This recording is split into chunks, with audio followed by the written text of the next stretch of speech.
collar was crooked.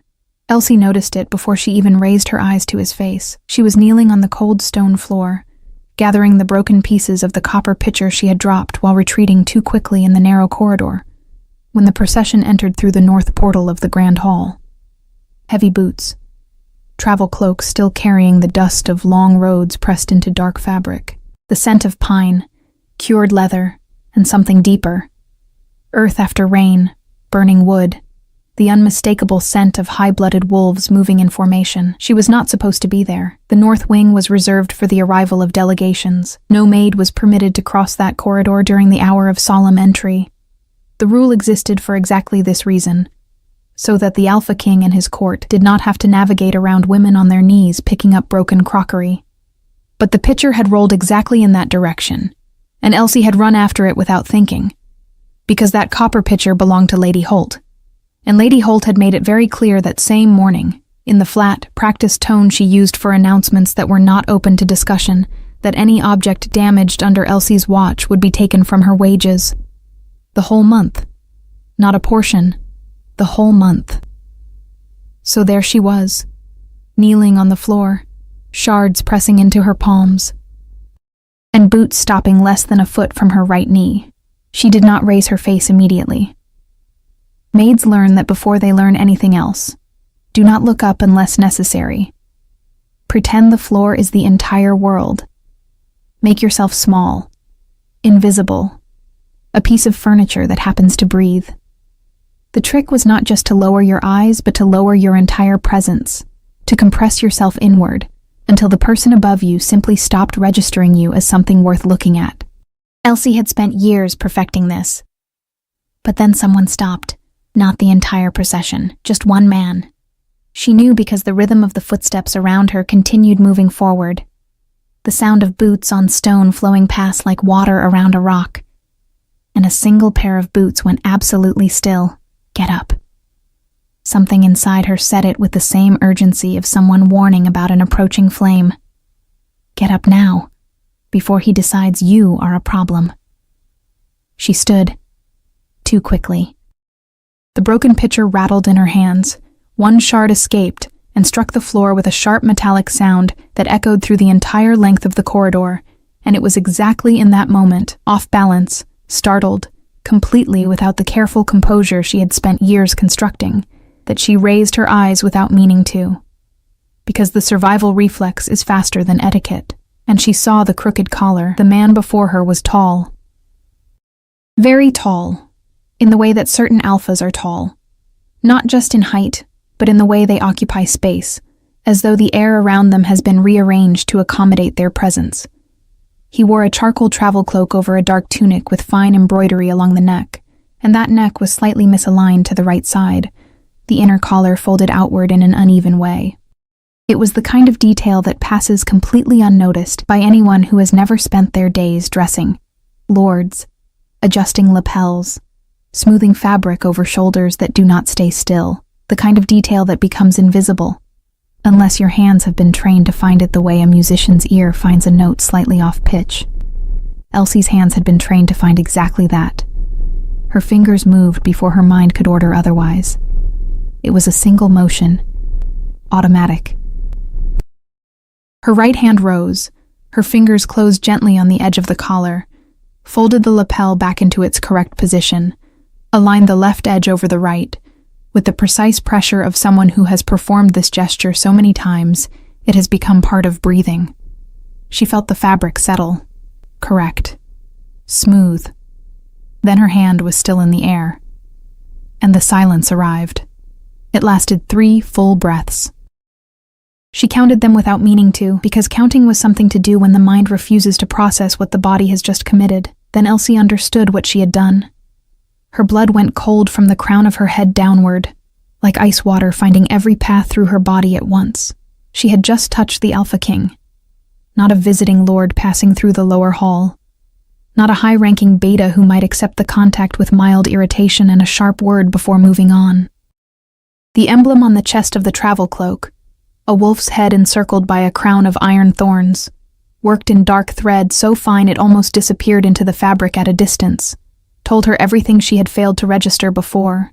She had seen that emblem on banners hung from the eastern parapets during state occasions, on the wax seals of documents that passed through the castle in the hands of breathless messengers, on the shields of the royal guard who had ridden through the lower village 3 seasons ago, and every person in the market had stopped what they were doing and stood very still until the procession passed.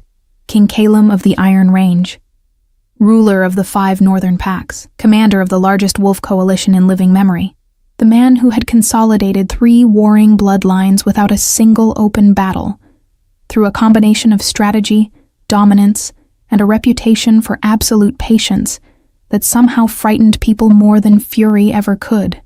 He was not a king who shouted. He was a king who waited. And according to every whispered account that had ever drifted down through the servant corridors of Ashford Castle, the waiting was the part that undid people. Elsie's right hand was still suspended near his collar. She lowered it. Around her, she could feel the weight of multiple gazes pressing in from all sides. Not the polite discomfort of witnessing an awkward moment between strangers.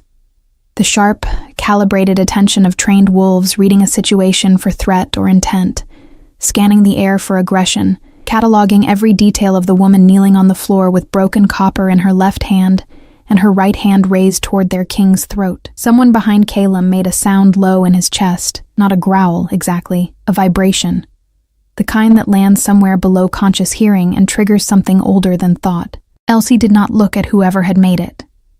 She kept her eyes on the floor and spoke before the silence could harden into something worse. "Your Majesty." Her voice came out steadier than she had any right to expect. "Forgive me. I was not paying attention to where I was. I should not be in this corridor. I will remove myself immediately." She took 1 step back. The collar. His voice stopped her completely, low, unhurried. The kind of voice that does not reach for volume, because volume is for men who are not certain they will be heard. He was certain. The certainty was simply there, the same way the weight of the stone walls was simply there, not announced, not argued, just present. It was crooked, not a question. A fact being confirmed, placed on a surface between them like an object being examined.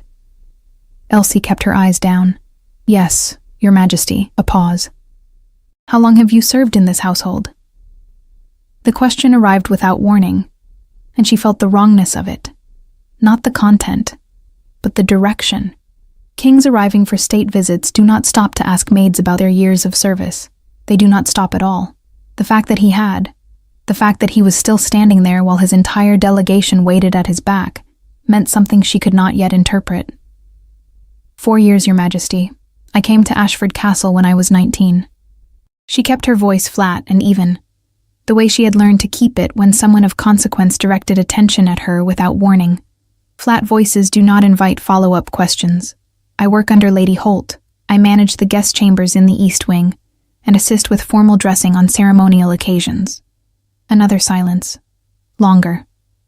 Your name. The shards pressed into her palm.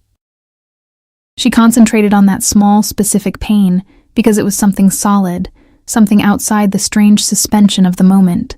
Elsie, Your Majesty, just Elsie. Yes, Your Majesty. She heard something shift in the air behind the king. Not movement exactly, more like the subtle adjustment of attention among the men standing at his back. A collective recalibration that she felt in her skin before she heard anything. One of them exhaled slowly. Look at me. Every instinct she had developed over 23 years of living at the bottom of every room she had ever entered rose up at once against that instruction. Looking up was dangerous. Making eye contact with power was the fastest way to become visible to it, and visible was the last thing a maid with no family name, no pack standing, no wolf of consequence anywhere behind her should ever choose to be. Invisible was safe. Invisible meant passing through rooms without consequence. Invisible meant keeping her wages and her position, and the narrow, careful life she had constructed around both, but he had not said it with the tone of a request. So she looked up. King Calum was watching her with an expression she could not name. Not cold, not warm, not curious in any way she recognized from the lords and visiting nobles she had dressed and served, and moved around silently for 4 years. His eyes were a shade of gray that reminded her of the mountain sky in late autumn. That specific moment when the clouds have settled and the light has gone flat, and the first snow is deciding whether or not to fall. He was perhaps 30, perhaps slightly older. It was difficult to know with alphas of old bloodlines, who aged the way stone aged, accumulating density rather than showing years. There was a scar along his jaw, pale and long since healed, that disappeared beneath the edge of his collar. The collar she had straightened without permission. He looked at her steadily, then, and this was the part she would return to later, in the quiet of the servants' dormitory, when sleep refused to come. His eyes moved very briefly to the collar itself, a glance of less than a second, almost nothing. It needed straightening, he said. And then he walked past her. The procession resumed, boots on stone, the heavy displaced air of large men in travel clothes moving through a narrow space, the smell of pine and cold road and wolf scent that lingered even after the bodies were gone. One of his men passed so close that his cloak brushed her arm. The last one paused. She did not look up this time. A word. This one said quietly. His voice carried a thread of amusement in it, fine and deliberate, like someone who has learned to use humor the way other men use knives, lightly, with precision, with the full understanding of what it can do. Next time you reach for a king's collar, you might consider checking the crest on his cloak before your hands move. He did not wait for an answer. Elsie stood in the empty corridor long after the last echo of boots had faded into the stone. The broken pitcher was still in her hands. The cold was still rising through the floor. The torches on the walls burned without sound, indifferent, the way fire always is. She did not move for a long moment. Something had happened. She could not name it, and she could not measure it, but she had spent enough years reading rooms to know when the air in one had changed. Something had shifted in that corridor, quietly, without ceremony, the way the first fracture appears in river ice in the early days of spring. Invisible from above, structural, already deciding the shape of everything that will follow.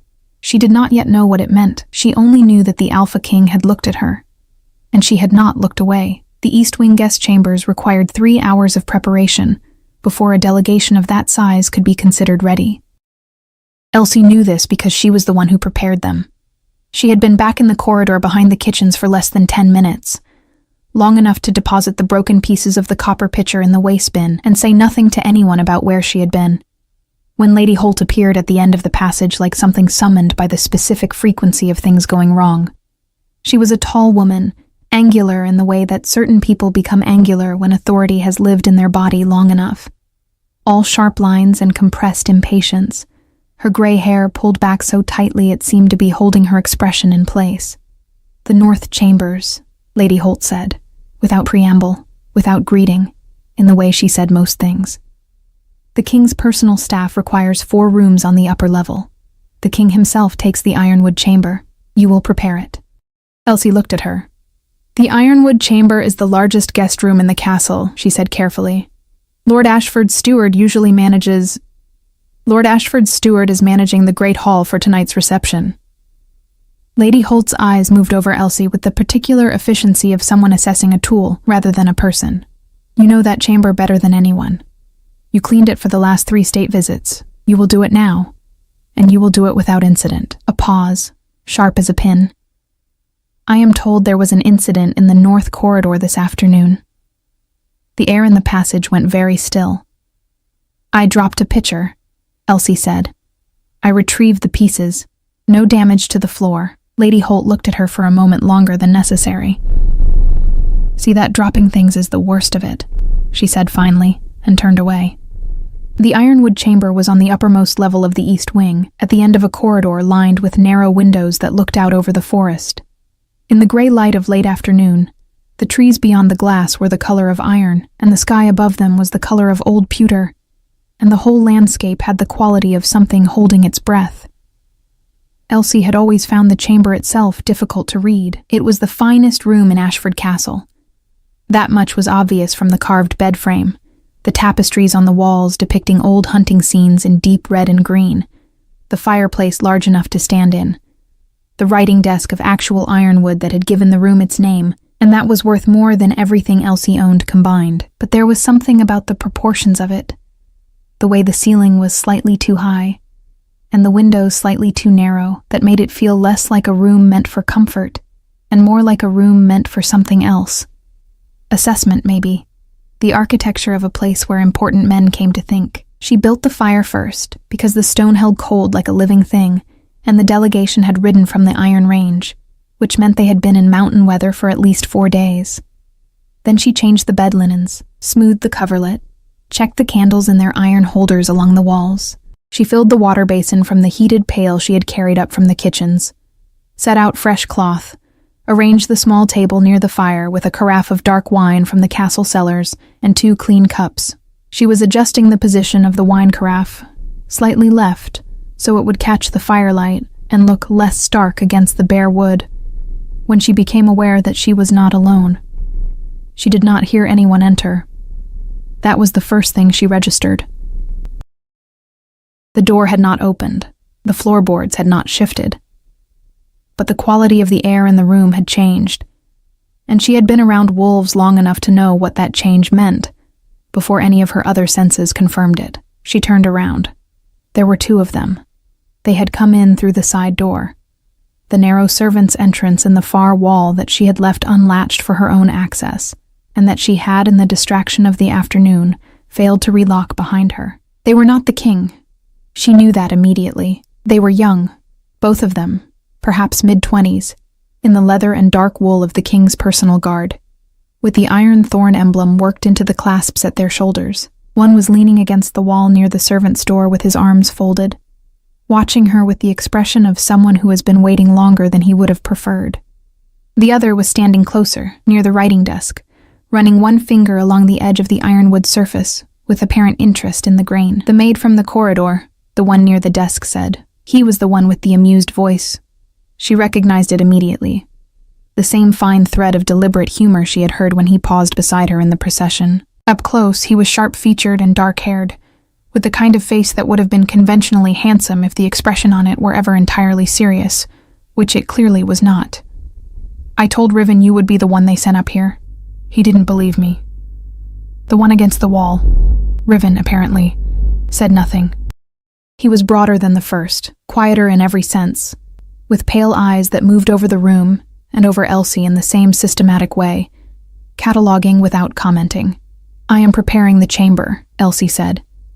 She kept her voice level. If you are part of the king's personal staff, I can finish and leave so that you may. We're not here for the chamber. The dark-haired one pulled his finger from the desk and straightened up. We're here because the king's beta is currently standing outside that door.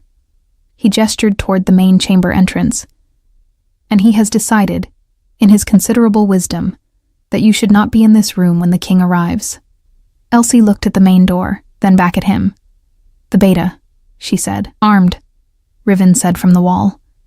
It was the first word he had spoken, and he said it with the calm specificity of someone providing a relevant detail. Don't enter the carriage, she stared at him. I beg your pardon? It's an expression. The dark-haired one, she still did not have his name, waved a hand. It means the situation outside that door is less welcoming than the situation in here. Cade takes his position very seriously. He has opinions about who occupies spaces before the king does, and those opinions are, he searched briefly, firm. I was assigned to this room by Lady Holt, Elsie said, and Cade was assigned to that door by the king. The interesting question is which assignment carries more weight. He tilted his head. I know which one I would bet on. From beyond the main door, she heard footsteps. Measured, deliberate footsteps that stopped directly outside. Then a voice. Low, clipped, carrying the particular texture of authority that has been exercised so consistently it has become a physical quality. The chamber should be clear. Elsie recognized, with a cold and specific clarity, that she was now trapped between a beta who did not want her in the room and a servant's door guarded by 2 men who found the situation entertaining. She picked up the empty water pail. She smoothed her apron. She turned toward the servant's door with all the composure she had in her, which at that particular moment was less than she would have preferred but more than nothing. Excuse me, she said to the dark-haired one. He stepped aside, with a small, almost imperceptible inclination of his head that seemed genuine beneath the amusement, which surprised her. She was 2 steps from the servant's door when it opened from the other side. King Calum walked in, He had changed out of the travel cloak. He wore a simpler tunic now, dark, with no embroidery, and his hair was slightly damp at the temples as though he had washed the road off his face. He looked, in this context, without the formality of the procession and the weight of the assembled court, almost like a man rather than an institution, almost. He stopped when he saw her. She stopped when she saw him. Behind her, the main door opened, and she heard the beta enter. Cade, the armed one, the one who had decided she should not be here. And she could feel his attention land on her back like a hand pressed flat between her shoulder blades. She was finishing the room, the dark-haired guard said from somewhere to her left, with the tone of someone providing helpful context before anyone asks for it. King Calum looked at the room, at the fire, built and burning well, at the bed, smoothed and turned back correctly, at the wine carafe, positioned in the firelight. He looked at these things with the same quality of attention she had noticed in the corridor. Thorough, unhurried, the assessment of someone who has trained himself to look at things as they actually are, rather than as he expects them to be. Then he looked at Elsie. "The collar was straight this morning," he said. "Now the room is ready." It was not precisely gratitude. It was not precisely anything she had a word for. It landed somewhere between observation and acknowledgement. In a register she had never heard a man of his standing use with her before. She managed a small, correct curtsy, the water pail still in her hand. "Good evening, Your Majesty." She walked through the servants' door. Behind her, just before the door closed, she heard the dark-haired guard say something in a low voice that she could not fully make out. And then, quieter still, barely carrying through the wood, a sound that might have been the beginning of something almost like a laugh. From a man whose face, she was nearly certain, very rarely made that sound at all. The reception that evening filled the great hall with the kind of noise that has weight to it.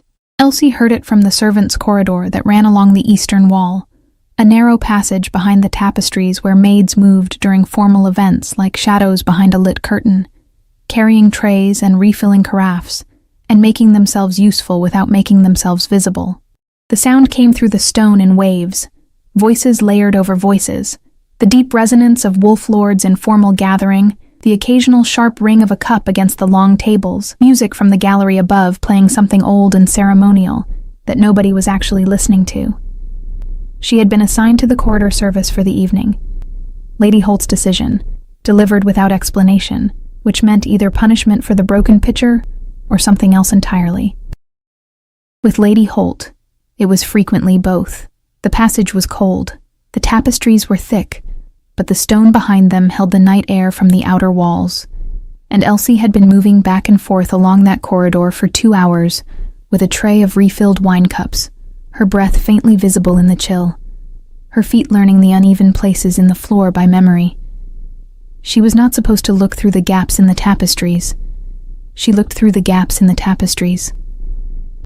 The great hall of Ashford Castle was not the grandest hall she had ever heard described, but it was impressive in the way that functional things are impressive. Built for purpose, for the gathering of packs and the conduct of alliances, with long stone tables and iron chandeliers hanging on chains from the vaulted ceiling, their candles throwing warm, unsteady light over the faces of men and women who had ridden from considerable distances to be present. The banners of 3 allied packs hung from the upper gallery. The Ashford banner, a silver stag on blue, occupied the center, flanked by the visiting delegations on either side. The Iron Range banner was on the left. Black field, iron thorn crown.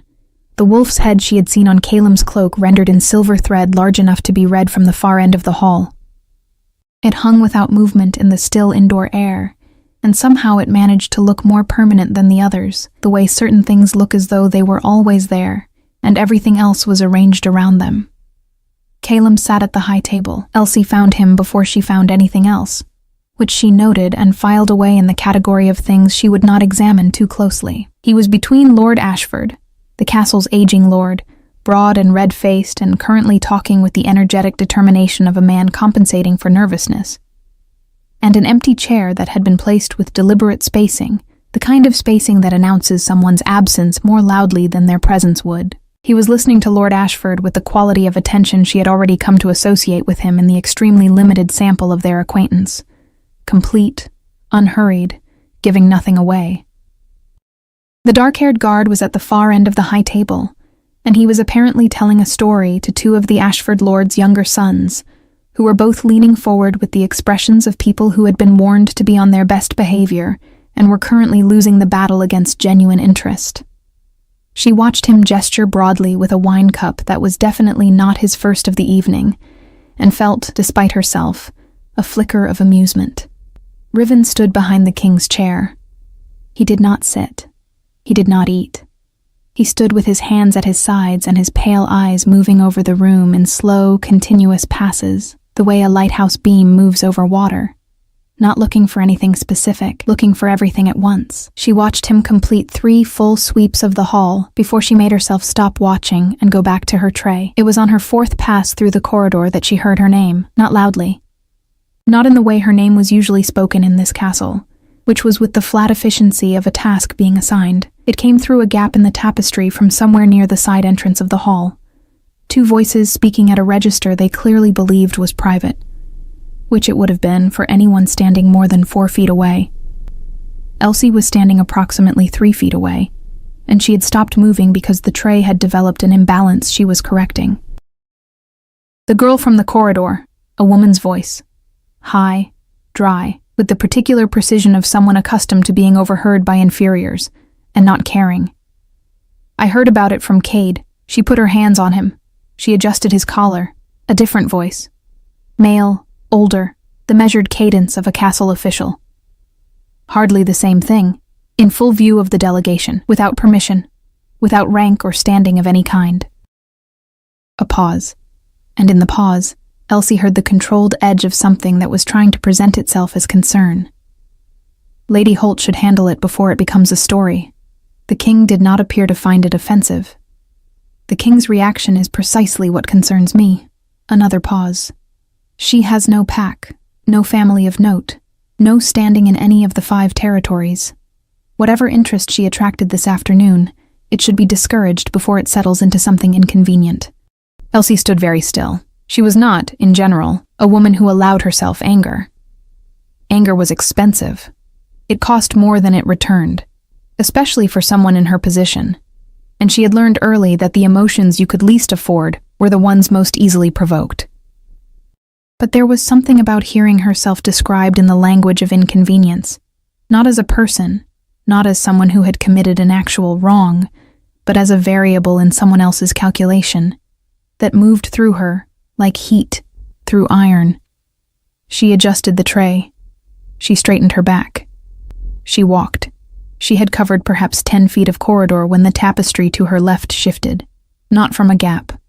The whole panel moved, pushed from the hall side, and the dark-haired guard stepped through it with the ease of someone who had clearly located the servants' corridor some time ago and found the discovery useful. He looked at her, then at her face. Then he tilted his head slightly, the amusement in his expression adjusting into something more attentive.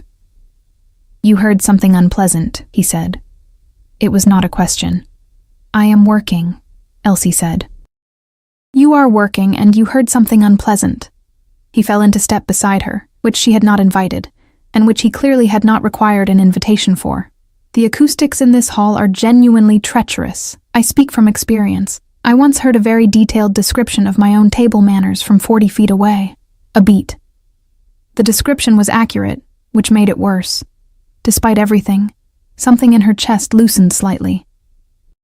She did not smile, but the impulse was there. "Your name," she said, because she was tired of thinking of him as the dark-haired guard. "Fennec," he said, "advisor to the king, which mostly means I say things in rooms where saying them directly would be impolitic." He glanced at the tray she was carrying. "And you are Elsie, who straightens collars and hears things through walls. We are both, in our own ways, operating in the margins of important rooms." She looked at him sideways. That is a generous way to describe the difference between an advisor to a king and a maid carrying wine. Generous, maybe. Also accurate. He stopped walking when they reached the junction where the servants' corridor branched toward the kitchen passage. The woman who was speaking, you should know that her concern is not about propriety. He said it quietly, the humor entirely absent now, with the directness of someone switching registers without apology. "She is the mother of the man Lord Ashford intended to position beside the king this evening. The empty chair at the high table was meant for her son. The king declined the seating arrangement." Elsie looked at him. "Why are you telling me this?" Fenwick considered the question with what appeared to be genuine attention. "Because you should understand the shape of the room you are currently in," he said. "And because you struck me, in the corridor this afternoon, as someone who prefers to understand the shape of rooms." He went back through the tapestry. Elsie stood at the junction for a moment, the tray balanced in her hands, the cold coming through the stone walls, the noise of the hall continuing on the other side of the fabric as though nothing at all had shifted. Then she heard from somewhere above and behind her, from the direction of the passage that connected the servants' corridor to the upper gallery, a sound that did not belong, quiet, deliberate, the specific quality of someone standing in an elevated position and being very still. She did not look up, but she knew, with the wordless certainty of a body that has learned to read spaces for safety, that someone was there.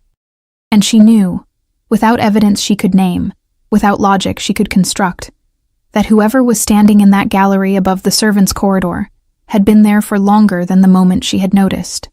She walked toward the kitchen passage. Behind her she heard nothing. But the air had that quality again, the one from the corridor that afternoon, the one she did not yet have a name for. The quality of something that had already decided its direction, moving forward the way rivers move forward, not because anyone has asked them to, but because the shape of the land allows for nothing else. She did not look back. The morning after a state reception at Ashford Castle began the same way every morning began, with the bells from the North Tower marking the 5th hour, and every maid in the servants' dormitory rising before the 6th. Elsie was already awake when the bells rang. She had not slept particularly well. Not because of distress exactly, but because of the particular restlessness that comes when the mind has gathered more information than it has had time to sort. She lay in the narrow bed in the corner of the dormitory, the corner she had occupied for 4 years, close to the window because she preferred cold air to the stuffiness of the center of the room, and stared at the ceiling and went through the shape of things methodically, the way she always did when something needed to be understood. The king had looked at her twice. Fenwick had sought her out specifically to tell her something he had not been asked to tell her. Someone had stood in the upper gallery above the servants' corridor and had said nothing, and had gone unnoticed by everyone except her. And a woman whose name she did not know had described her, to a castle official, as an inconvenience that should be handled before it settled. She sorted these facts the way she sorted linen, by category, by weight, by what they were likely to mean in practical terms. The first 2 were unusual but not yet consequential. The third she could not fully interpret. The fourth was the one that required attention, because in Elsie's experience, being identified as an inconvenience by someone with influence was the kind of thing that moved from words to action, with very little warning. She dressed in the dark and went to work. The morning's first task was the guest chambers. The delegation's staff would require fresh water and clean linens, and the king's personal rooms needed to be attended before he was awake, which meant before the 6th bell. She moved through the upper east wing with her cart. Linens, 2 heated pails, clean cloth, fresh candles, and worked her way from the smaller rooms toward the ironwood chamber at the end of the corridor. The other rooms were straightforward. She was in and out in minutes. The staff still sleeping or already gone for the early briefings that large delegations conducted at dawn. Outside the ironwood chamber, she stopped. The door was slightly open, not much, barely the width of 2 fingers, but enough to tell her that the room was occupied and the occupant was awake, which meant she should not enter, which meant she should leave the linens outside the door and come back later. She set the folded linens on the small bench beside the door and was straightening up to go when she heard it. Voices, low, from inside the room. Not conversation, something more directed than that, with the clipped rhythm of a briefing. She recognized Cade's voice, the beta, flat and precise, and beneath it, Calum's, asking a question she could not fully hear. She should have walked away. She heard her own name, not spoken loudly, not with emphasis, just placed into the sentence the way a name is placed when it is already part of the topic, and does not require introduction. Elsie, the maid from the corridor, Lady Holt's staff. And then a response from Salem that she could not make out, and then Kate again, with the measured disapproval of someone reporting an assessment he has already completed. No pack affiliation, no recorded bloodline, no standing in any of the 5 territories. A pause. Then Kylam, and this she heard clearly, because he had apparently moved closer to the door. Her scent. 2 words, that was all. Followed by silence, and then the briefing resuming about something else entirely, supply routes or meeting schedules or the logistics of the day's formal agenda. Elsie stood in the corridor with the empty cart. Her scent. She did not know what to do with that. Wolf Lords spoke about scent the way other people spoke about reputation, as something real and structural, something that carried information the way documents carried information, something that could not be faked or altered or improved by good behavior. She had grown up knowing this in the abstract way that people who are not wolves know things about wolves, which is to say distantly and without full comprehension of the weight of it. She picked up the cart and walked. Mara found her at the linen press on the lower level an hour later. Mara was the only person in Ashford Castle who had known Elsie before Ashford Castle, before the 4 years of quiet service, before the corner bed and the copper pitchers and the careful, invisible life. They had grown up in the same village at the edge of the eastern foothills, the kind of village that does not appear on formal maps but exists nonetheless, populated by humans and low-blood wolves and the various people who did not fit comfortably into the hierarchies of the larger territories. Mara had come to the castle 2 years after Elsie, following the same narrow path of necessity, and she worked in the laundry, and she was the one person to whom Elsie did not have to explain the subtext of things. "You look like someone who spent the night doing mathematics," Mara said, taking the other handle of the linen press without being asked. "I'm fine. You're fine the way the castle well is fine in winter, functional but cold, and nobody wants to look too closely at what's inside." Mara glanced at her sideways. She was small and brown-haired, and possessed of an extremely accurate instinct for when Elsie was managing something alone that she should not be managing alone. "I heard about the corridor." Elsie looked at her. "Everyone heard about the corridor," Mara said, not unkindly. "Hannah from the East Kitchens told Breda, and Breda told everyone. The maid who touched the king," she paused. "Which is not, for the record, how I would have phrased it if I were Hannah." I adjusted his collar. "I know what you did. I am explaining what it became by the time it reached the laundry." Mara set her end of the press down and turned to face her properly. "Else, what is actually happening?" Elsie told her. Not everything, not the gallery, not the 2 words she had heard through the door, because those were not yet things she could say out loud without feeling that saying them would change their weight somehow. But the procession, the collar, the ironwood chamber, Fennec, the woman's voice through the tapestry. She told it in order, flatly, the way she told Mara things when she needed the outside perspective of someone who would not dramatize. Mara listened without interrupting, which was one of her best qualities. When Elsie finished, Mara was quiet for a moment. "The woman," she said finally. "The one who called you an inconvenience." "I don't know her name." "I do." Mara's voice was careful. "That's Lady Voss. She came with the Ashford party from the Southern Holdings, arrived 2 days before the delegation. Her son is Rendell Voss. He's been positioned as a potential match for one of the Northern Alliance seats for the last 8 months." A pause. "He was the empty chair at the high table." Elsie absorbed this. "The king declined the seating arrangement," she said, mostly to herself, echoing what Fennec had told her. "The king declined several things Lord Ashford proposed," Mara said quietly. "That's what the Kitchens are saying. The whole visit was arranged around a specific set of alliance terms, and the king arrived and began declining things before the first meal was served." She looked at Elsie steadily. "People are trying to understand why." The linen press sat between them, the folded cloth stacked neat and white and indifferent. "It has nothing to do with me," Elsie said. Mara did not say anything, which was, in its own way, a kind of answer.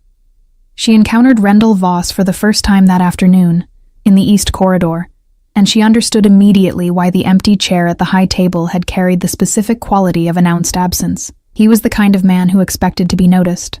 Tall, well-dressed, with the groomed confidence of someone who has been told since childhood that rooms should arrange themselves around his arrival. He was perhaps 28, with the build of a trained wolf and the expression of one who has never seriously been refused anything. He was standing in the corridor outside the ironwood chamber when she came around the corner with fresh candles, and he was not alone. 2 of his own men flanked him, and he was looking at the king's door with the particular quality of attention that is not quite a stare, but is not casual either. He noticed her when she was perhaps 6 feet away. His eyes moved over her with the unhurried assessment of someone who does not bother to conceal that he is assessing. Then something shifted in his expression. Not interest exactly, not attraction, but the sharper, specific attention of recognition. He had heard about the corridor. She could see it in the recalibration of his gaze, the way it moved from dismissal to something more calculating. "You're the maid," he said. "I work in this wing, my lord." She kept walking. "I heard you made quite an impression yesterday." His voice followed her, carrying the particular quality of words spoken at a volume that is chosen deliberately, loud enough for his men to hear, quiet enough to seem private. "Interesting approach for someone in your position." She stopped. She should not have stopped. But something in the phrasing, "someone in your position," landed in the same place that the woman's voice through the tapestry had landed the night before, in the part of her that had learned to absorb that register of dismissal, and had apparently, somewhere in the last 24 hours, begun to absorb it less gracefully than usual. She turned. "I was doing my work, my lord," she said. Evenly, correctly, with every inflection precisely placed. "As I am doing now." He looked at her with an expression that was almost amused, but not in the way Fennec was amused. This was the amusement of someone who has found a small, unexpected resistance in something that should have been pliable. "Of course," he said.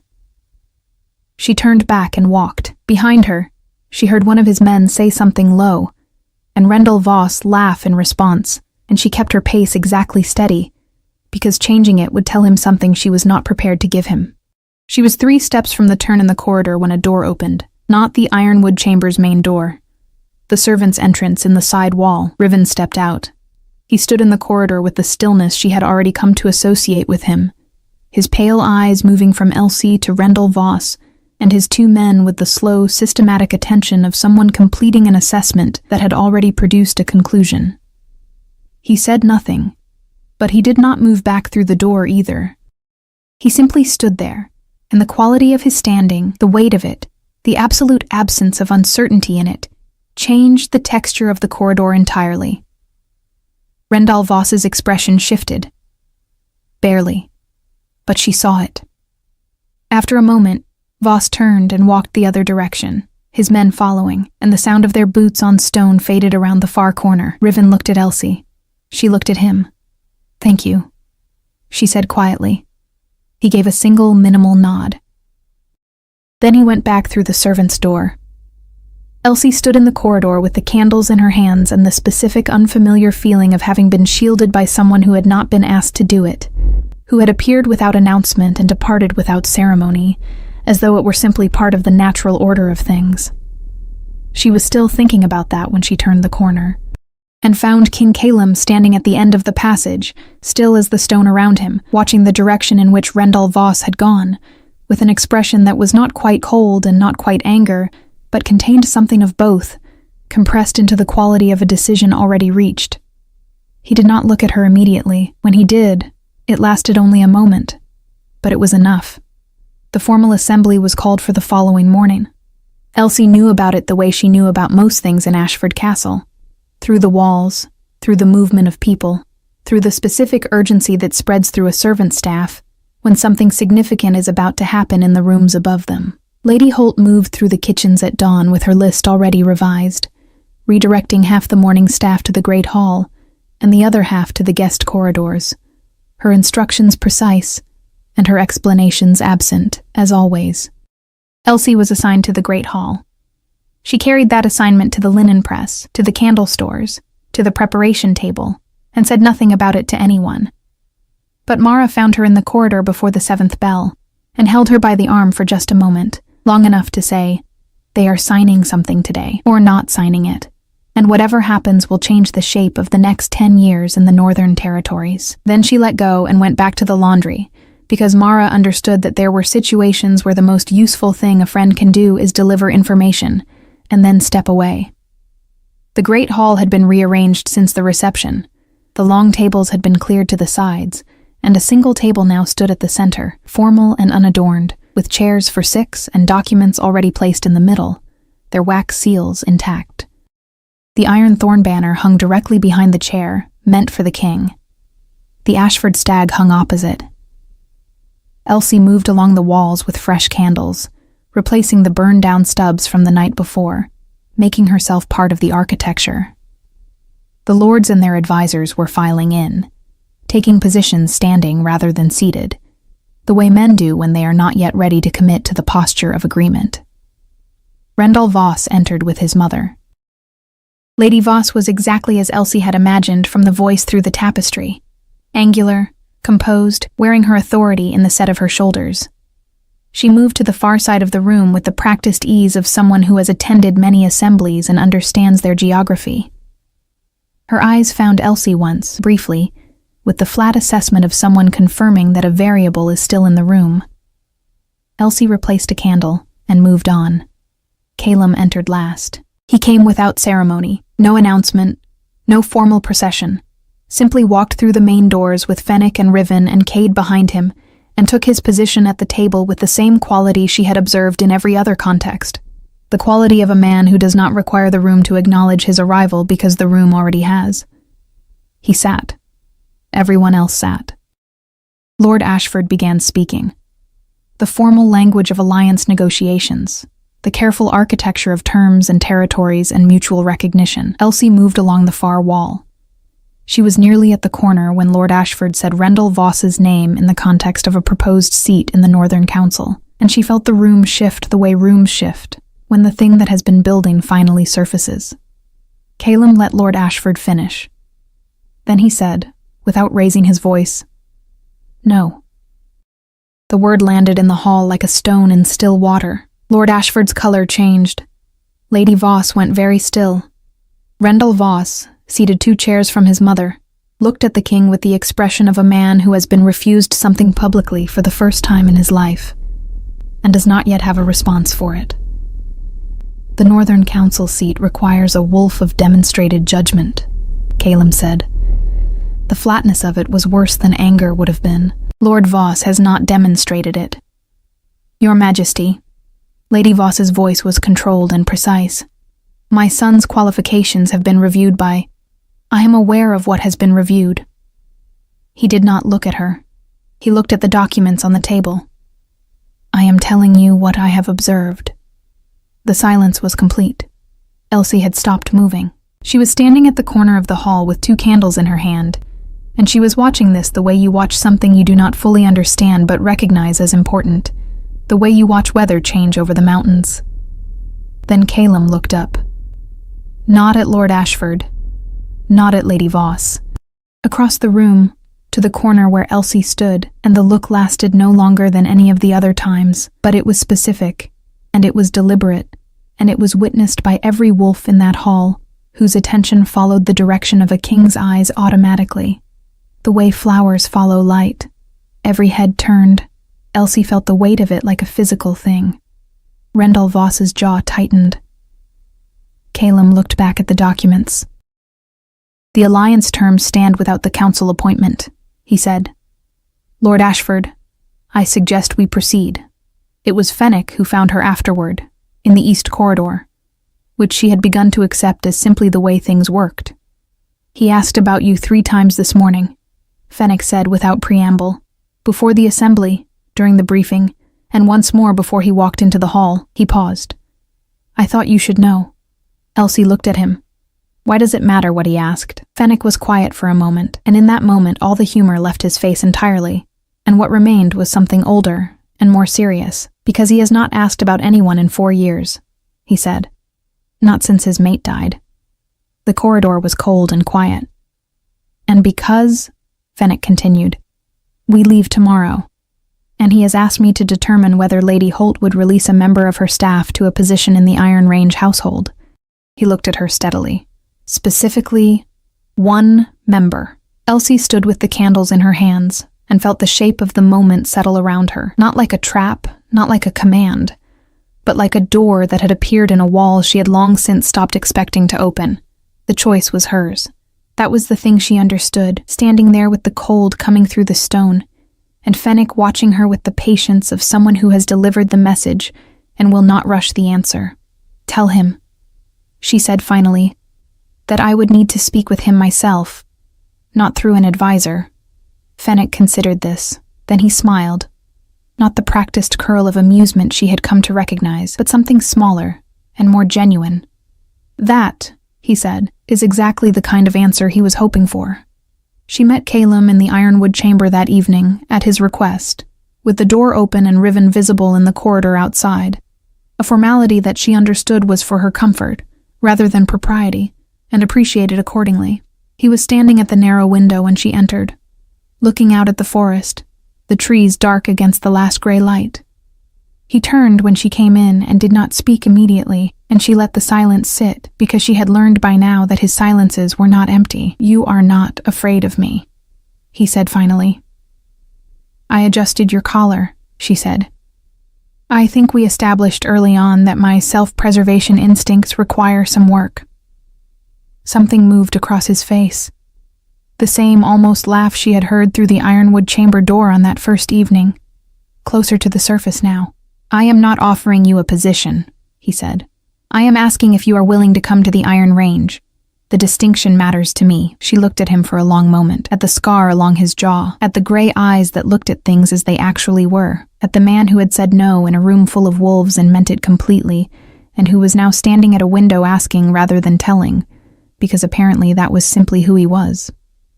"Yes," she said. The delegation left at dawn. Mara walked with Elsie to the castle gate, carrying the small bag that contained everything Elsie owned, which was not very much, and handed it over without ceremony because Mara understood that ceremony would have made it harder. "Right," Mara said. "I will." Mara looked at her for a moment with the expression of someone who has known a person long enough to see all the way through them. "You were never meant for this castle," she said. "I knew that the first winter. You just needed someone with the right eyes to see it." Elsie held her once, briefly, and then picked up her bag and walked through the gate. The Iron Range was everything the stories had described, and nothing like she had imagined. The mountains were older than anything she had seen, and the fortress at their center had been built to last beyond the memory of the people who built it, all dark stone and deep fires, and the constant smell of pine and cold air that she came to associate, over the weeks that followed, with something she had not expected to feel again so completely: safety. The specific, structural kind that is not about the absence of danger, but about the presence of something worth standing beside. Calum did not rush anything. He was, as Fennec had once implied, and as she came to understand firsthand, a man defined by patience, not the passive patience of someone waiting for circumstances to improve, but the active patience of someone who has decided what matters and is willing to move at the speed that matters requires. He gave her time. He gave her space in the fortress that was hers and not contingent on anything. He asked her things, and listened to the answers, and remembered them. Rendell Voss made one attempt, 3 months later, to contest the Northern Council decision through a formal challenge filed with the Allied Pact Tribunal. The tribunal reviewed it for 11 days. They declined it in 4 sentences. Lady Voss left the southern holdings for an eastern territory shortly afterward, which everyone noted and nobody mourned. Kate eventually stopped standing outside doors when Elsie approached them, which Fennec declared a historic diplomatic achievement and commemorated by losing badly at cards to Riven, who had apparently been betting on the timeline. Riven said nothing about winning. He simply collected the coins with the expression of a man who had known the outcome from the beginning and had merely been waiting for everyone else to arrive at it. On the last evening of the first winter, Calum found her at the window of the high tower, the one that looked out over the full range of mountains, their peaks carrying the first snow of the season in the last light of the day. He stood beside her without speaking for a long time, and she did not speak either, because some things do not require words, and both of them had learned, by then, to recognize which things those were. After a while, he said quietly, "The collar is straight." She looked at him. "It has been," she said, "for some time." He took her hand. Outside, the snow fell over the iron range, slow and certain, covering the old ground with something clean, the mountains standing exactly as they had always stood, unchanged, unhurried, built to last. Inside, the fire burned, and that was enough. More than enough. It was everything.